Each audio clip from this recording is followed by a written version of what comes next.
I find myself entangled in a rather perplexing situation as I consider approaching your father regarding a troubling incident related to a potential mugging of my own father. Indeed, suspicions have arisen concerning your father's involvement in this alleged mugging. Currently, he is situated at home. Would you be open to allowing me a brief audience with him for an inquiry?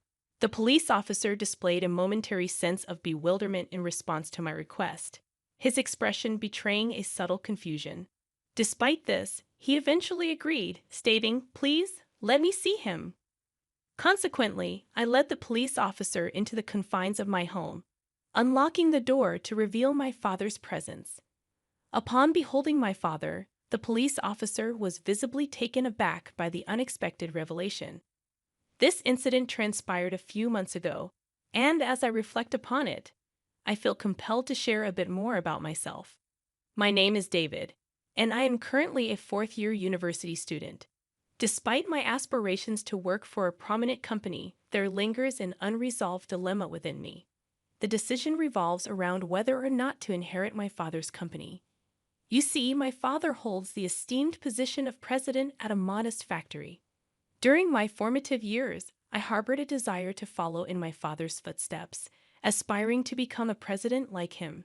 However, as I entered my rebellious phase, I distanced myself from this ambition, feeling a sense of embarrassment towards my father perpetually adorned in work clothes stained with oil. This sentiment persisted through my teenage years, and to some extent, endures even now. As I matured into adulthood and engaged in part-time employment, my perspective on my father began to shift. I developed a newfound respect for his tireless work ethic, which sustained not only our family but also supported numerous employees and their families. Yet despite this growing admiration, an underlying sentiment lingered. A perception that the conventional salaryman, donned in a suit and toiling diligently, possessed a certain allure absent in my father's occupation. The narrative takes an intriguing turn when, during a shopping excursion with my father, we were unexpectedly hailed from behind. Turning together, my father and I encountered Richard, a contemporary of my father's from high school. Dressed in a suit and on an external sales trip, Richard hailed from a prestigious corporation. In the course of our conversation, Richard casually inquired if my father had indeed assumed control of the family business. This revelation prompted Richard to express disdain for what he referred to as the dirty little factory managed by my father, emphasizing the incredulity that a high school graduate could rise to the position of president. Stunned by Richard's derogatory remarks, I found myself grappling with the realization that the factory in question was initiated by my grandfather, making my father the second-generation custodian of this familial legacy. I had long been aware that he had assumed control after graduating from high school. However, the revelation of a classmate mocking him caught me off guard. Richard maintained a silent smile while addressing my father. "So, did you manage to expand your father's factory? You did mention during high school that you intended to take over the company and make it bigger." To this, my father admitted, "Unfortunately, I lacked the business acumen, and that dream didn't materialize. It seemed inevitable that I excelled in practical skills but lagged behind in intellectual pursuits. Nonetheless, I felt relieved that our family didn't face financial ruin." Richard chuckled heartily, playfully slapping my father on the shoulder. "Well, David, we'll catch up at the next reunion. I've got more work to do," he added before leaving. My father looked slightly uncomfortable, prompting me to redirect the conversation. Suggesting a change of topic, my father proposed that we continue shopping.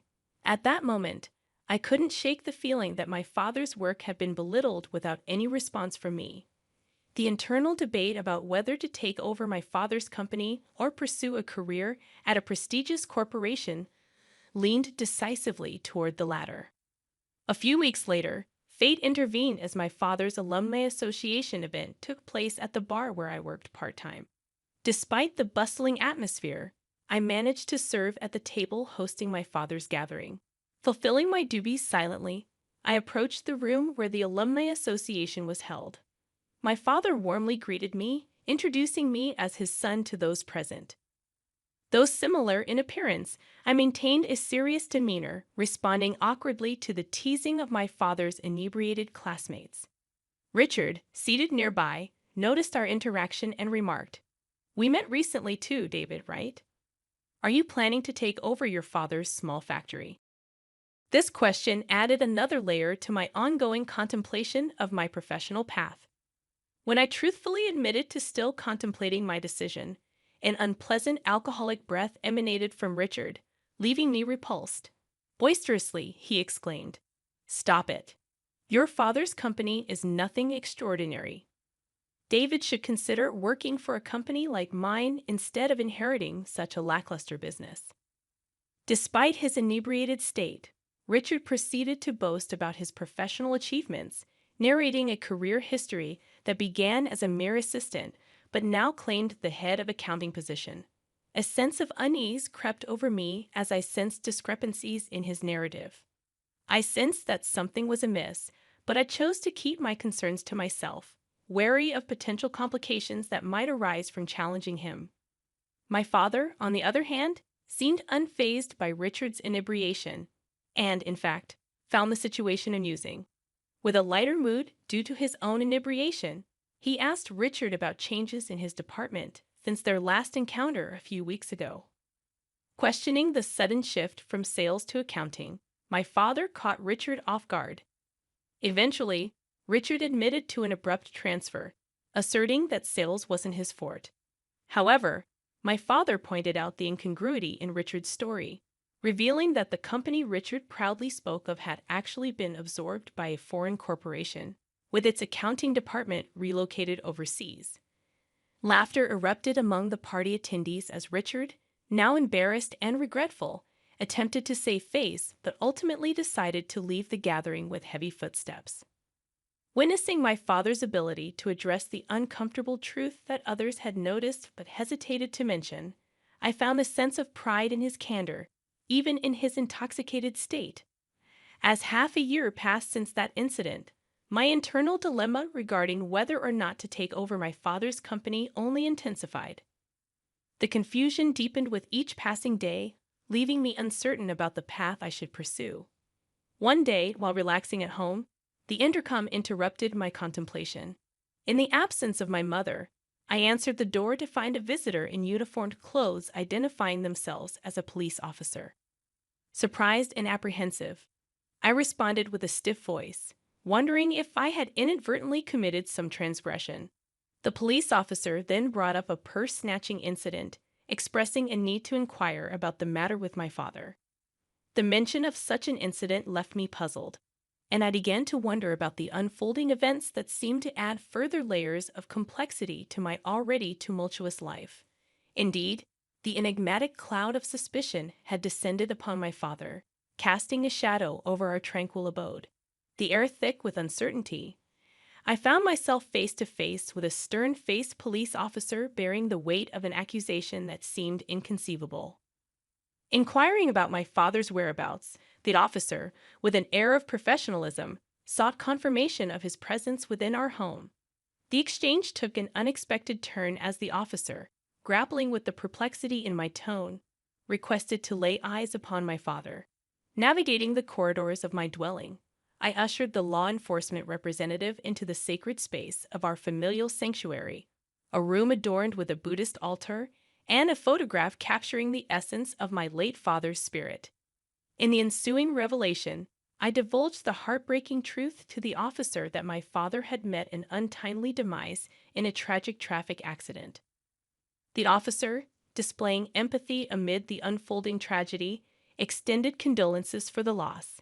Yet my quest for justice and clarity persisted, and I sought to discern the source of this bewildering accusation that had stained my father's reputation. However, the officer, bound by the constraints of confidentiality, refrained from divulging the identity of the accuser.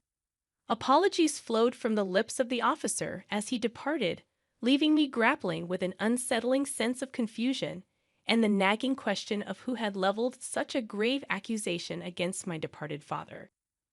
Days unfolded like the pages of a mystery novel, each chapter bringing a new layer of complexity to the narrative as I took on the responsibilities left in the void by my father's absence. Immersed in the daily operations of my father's factory, I witnessed my mother's valiant attempts to fill the void left by his absence. However, the weight of age limited her contributions. Amidst the mechanical symphony of the factory floor, the harmony was shattered by the sudden intrusion of Richard, a character bearing an air of accusation and vengeance. His booming voice reverberated through the cacophony, demanding restitution for a perceived transgression committed by my father. Caught in the crossfire of accusations, I attempted to reason with Richard, asserting my father's innocence in the face of the alleged purse-snatching incident.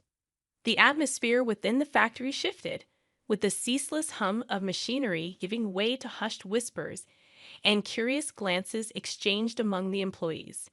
Richard, however, remained resolute in his pursuit of justice, convinced of my father's guilt. His insistence echoed through the industrial expanse, causing a disturbance that transcended the confines of the factory. Frustration surged within me as I defended my father's honor, challenging Richard's assertions and questioning the veracity of his claims. As the confrontation unfolded, Richard revealed the purported timeline of the incident, fixing it 2 weeks prior. A murmur rippled through the gathered employees, their confusion palpable. My persistent queries regarding the accuracy of the timeline only fueled Richard's frustration, intensifying his vocal protestations. In the midst of the tumult, Richard's disparaging remarks about my father's workplace and colleagues added fuel to the emotional fire. Yet the gravest affront was his attempt to pin the blame for the alleged purse-snatching squarely on my deceased father's shoulders.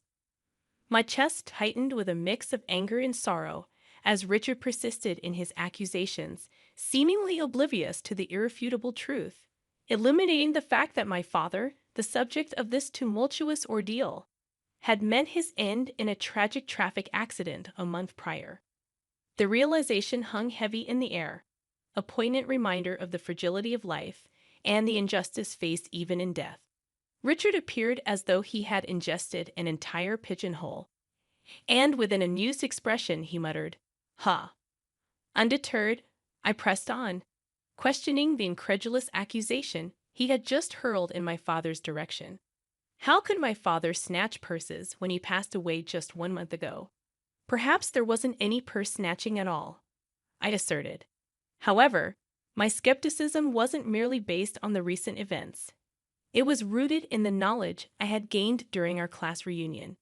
It came to light that Richard, since his school days, had been a habitual liar. This revelation occurred during the reunion, where I discovered that his dishonesty had deep roots. Moreover, it turned out that Richard had harbored a long-standing jealousy toward my father, dating back to their school days. This envy sprouted from a romantic rivalry. The girl Richard liked had chosen my father over him. This petty jealousy had fueled an unnecessary rivalry, leaving me unable to forgive Richard for attempting to tarnish my deceased father's reputation with baseless accusations. As Richard persistently asserted his unfounded claims, an interjection from another direction pierced the air. Someone emphatically shouted, "Your president wouldn't do something like that." Our president is a serious person who walks around with honesty, teaching technology, and encouraging independence. He always considers the well-being of the staff and business partners, prioritizing that over profits. The voices praising my father began to multiply, and I felt a mix of emotions, including shame for once thinking my father's work was embarrassing. Amidst the rising tide of support for my father, Richard, trembling and tearful, found himself on the receiving end of an unexpected defense of my father's character by the factory workers. It was a poignant moment that revealed my father's true standing among his peers.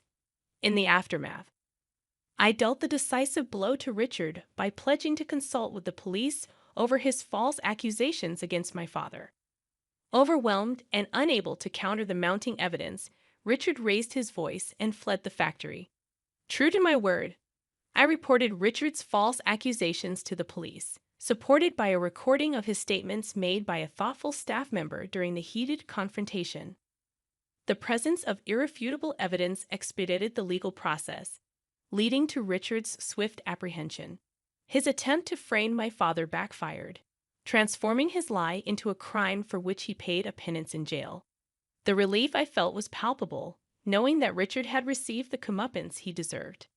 Days later, Richard's supposed wife sought redemption and arrived at our house with a gift box, apologizing to me and my mother. She confirmed that Richard's actions were a result of the wounds he suffered at the reunion. As it turned out, Richard, once an elite employee, had been fired from his company, struggling to secure new employment. His lies about being an elite crumbled under scrutiny, especially when his inebriated confessions exposed the inconsistencies, ultimately leading to his own embarrassment and downfall. As he grappled with mounting resentment towards my father, an insidious plan began to take root in Richard's mind, a sinister plot to frame him. The sheer audacity of Richard's intention left me utterly disgusted, particularly when I learned of his preposterous rationale for resorting to lies and deceit. Interestingly, it appeared that Richard's wife shared my sentiments.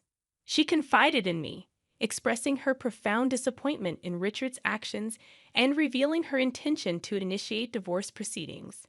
The revelation further underscored the gravity of Richard's transgressions. Adding to the complexity of the situation was the fact that Richard, seemingly devoid of any familial ties, had no children waiting for him upon potential release from jail. This realization cast a somber light on his future prospects. Upon my graduation from college, I found myself at a pivotal juncture. The recent passing of my father weighed heavily on my mind, and I harbored concerns about the state of the company he left behind. Motivated by a dual sense of responsibility and an unshakable desire to honor the legacy of those who had supported my father during Richard's malicious lies, I made the decision to step into the role of leading the company. The decision was multifaceted. Firstly, I felt a genuine concern for the effective management of the company in the wake of my father's demise. Secondly, the impassioned voices of the staff members who had steadfastly defended my father resonated within me. Their loyalty and dedication fueled my determination to become a president who would be both loved and respected by the staff. This incident became a transformative moment for me. Armed with a degree in business administration, I recognized my ability to manage the aspects of the company that my father struggled with. However, I also acknowledged my need to learn from the dedicated staff members who possessed valuable insights into the technological facets of the business.